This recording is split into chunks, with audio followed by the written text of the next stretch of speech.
Hello viewers, welcome to my kitchen. ఈరోజు మనం hotel style masala దోశని ఇంట్లోనే ఈజీగా ఎలా చేసుకోవాలో చూద్దామండి. మరి ఈ మసాలా దోశకి కావాల్సిన పదార్థాలు: దోసపిండి.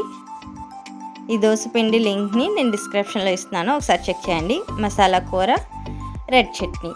ముందుగా మనం రెడ్ చట్నీ తయారు చేసుకుందామండి. మరి రెడ్ చట్నీకి కావాల్సిన పదార్థాలు: ఎండుమిరపకాయలు 12, సన్నగా తరిగి పెట్టిన ఉల్లిపాయ 1, శనగపప్పు 2 టేబుల్ స్పూన్లు, జీలకర్ర 1 టేబుల్ స్పూన్, వెల్లుల్లి రెబ్బలు 8, ఆయిల్ సరిపడినంత.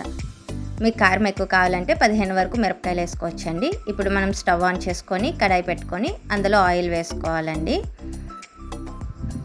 ఆయిల్ హీట్ అయిన తర్వాత శనగపప్పు, జీలకర్ర, సన్నగా తరిగి పెట్టుకున్న ఉల్లిపాయ, వెల్లుల్లి రెబ్బలు వేసుకొని 1 నిమిషం పాటు ఫ్రై చేసుకోవాలండి. ఇప్పుడు ఎండుమిర్చి కూడా వేసుకొని బాగా ఫ్రై చేసుకొని ఒక ప్లేట్లో తీసుకొని చల్లారి పెట్టుకోవాలండి. ఇప్పుడు ఒక మిక్సీ జార్ తీసుకొని చల్లారి పెట్టుకున్న ఎండుమిర్చిని వేసుకొని వాటర్ యాడ్ చేసుకుంటూ ఫైన్ పేస్ట్లా గ్రైండ్ చేసుకోవాలండి. చూసారు కదండి, రెడ్ చట్నీ చాలా ఫైన్గా గ్రైండ్ అయ్యింది.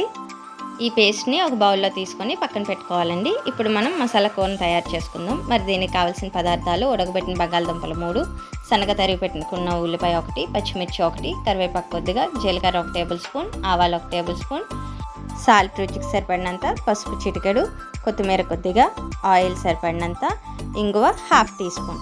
ఇప్పుడు మనం స్టవ్ ఆన్ చేసుకొని కడాయి పెట్టుకోవాలండి.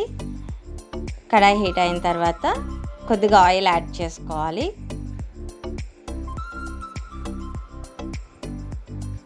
ఆయిల్ హీట్ అయిన తర్వాత జీలకర్ర, ఆవాలు, పచ్చిమిర్చి, కరివేపాకు, ఇంగువ,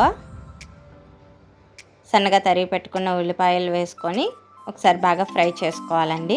ఈ ఉల్లిపాయలు అనేవి గోల్డెన్ కలర్ వరకు రానవసరం లేదండి, జస్ట్ ఫ్రై అయితే సరిపోతుంది. ఇందులోనే ఉడకబెట్టుకున్న బంగాళదుంపలు వేసుకొని పొటాటో స్మాషర్ తోటి బాగా స్మాష్ చేసుకోవాలండి. చూసారు కదండి, బంగాళదుంపలు బాగా స్మాష్ అయిపోయి పసుపు, ఉప్పు యాడ్ చేసుకొని మళ్ళీ ఒకసారి బాగా కలుపుకోవాలండి. ఇప్పుడు ఇందులోనే చిన్నగా తరిగి పెట్టుకున్న కొత్తిమీర వేసుకొని స్టవ్ ఆఫ్ చేసుకొని పక్కన పెట్టేసుకోవాలండి. అంతేనండి, మసాలా కూర రెడీ అయిపోయింది. ఇప్పుడు స్టవ్ ఆన్ చేసుకొని దోశ ప్యాన్ పెట్టుకొని ఆయిల్ కానీ నెయ్యి కానీ గ్రీస్ చేసుకోవాలండి. ఇప్పుడు స్టవ్ని మీడియం ఫ్లేమ్లో పెట్టుకొని దోశ బ్యాటర్ వేసుకొని దోశ వేసుకోవాలండి. ప్యాన్ ఓవర్ హీట్ అయిపోతే దోశ రాదండి. ఇప్పుడు దీనిపైన 1 టేబుల్ స్పూన్ ఆయిల్ కానీ నెయ్యి కానీ వేసుకోవాలండి. దోశ కాలిన తర్వాత రెడ్ చట్నీ వేసుకొని మొత్తం దోశ అంతా స్ప్రెడ్ చేసుకోవాలండి. మీకు స్పైసీ ఎక్కువ కావాలంటే ఎక్కువ చట్నీ యూస్ చేసుకోవచ్చు. దోశ గోల్డెన్ కలర్లోకి టర్న్ అయిన తర్వాత మసాలా కర్రీని వేసుకొని స్ప్రెడ్ చేసుకోవాలండి.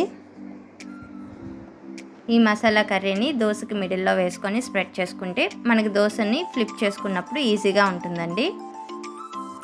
ఇప్పుడు స్టవ్ ఆఫ్ చేసుకొని దోశని ప్లేట్లో తీసుకొని సర్వ్ అవుట్ చేసుకోవడమేనండి.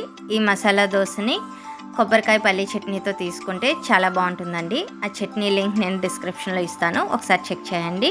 అంతేనండి, crispy and tasty masala dosa ready అయిపోయింది. మీకు కూడా ఈ రెసిపీ నచ్చినట్లయితే ట్రై చేసి ఎలా వచ్చిందో కమెంట్ సెక్షన్లో చెప్పండి. మరిన్ని రెసిపీస్ కోసం మన ఛానల్ని సబ్స్క్రైబ్ చేసుకోండి. Please do like, share and subscribe to my kitchen. Thank you for watching.